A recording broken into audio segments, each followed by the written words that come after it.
So if you were here this week, you may know, you may have felt it, you may have seen it. I was a little bit under the weather, not COVID, but it was a challenging work week physically for me, kind of being under the weather. But it was really valuable showing up every day. So much value in that for all of us to show up for our commitments and do the best that we can do. It feels really good to feel better right now. I was reading some Instagram post yesterday or the day before that kind of struck me, and some person was saying, there's this new age idea that you always have to be positive, you always have to be positive, and you should be able to embrace your pain, embrace your sadness, whatever.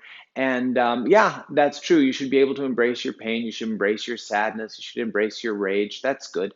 That's fine. That's part of life. But aren't we engaged in this practice? Don't we want to feel good? Don't we want to feel better? I don't think that we would actually come and get on the mat if we didn't want to somehow improve our state of being, our state of mind, our state of body, the flow of energy in our body. Our intention, I believe, when we come to our yoga mat is that we want to take ourselves to a better place. And while I acknowledge what this person was saying, you can't just immediately jump and all of a sudden be positive when you're feeling negative, or you can't all of a sudden be well when you're feeling sick. It just doesn't, it's too big of a chasm, it's too big of a jump. But you can move in the direction of feeling better. I'm going to give you one little analogy that popped into my mind, and I think it will kind of help it. Let's think of our class and our practice in this way. A couple weeks ago, I was at El Segundo, Dockweiler Beach in El Segundo. It's a nice big open beach, nobody's there. And there was this kind of concrete jetty that went out into the ocean, and it had a little kind of like a light at the end of it, almost like a lighthouse, but it was just a light, not a house. And the way that this concrete jetty was constructed was almost like they had just dropped boulders um, on the way going out, maybe 100, 200 feet out into the water. They had just kind of piled boulders on top of one another. So it wasn't a flat surface to walk on. I was at the starting point. I wanted to get to the end.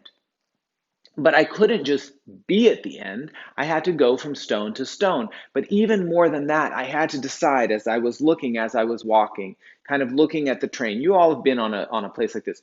Do I step on this stone or do I step on that stone? And even stepping on this stone, I kind of had to calculate, well, from that stone, what's my next step going to be, right? If I go this way, am I going to kind of get locked and I can't move anymore? Or is the jump going to be too big? And it's that process that I'm talking about of where you want to go, and maybe you want to feel great in your body and your mind, but what are the steps that are going to get you there? All you have to do today is make one step, and then maybe you can make one more step.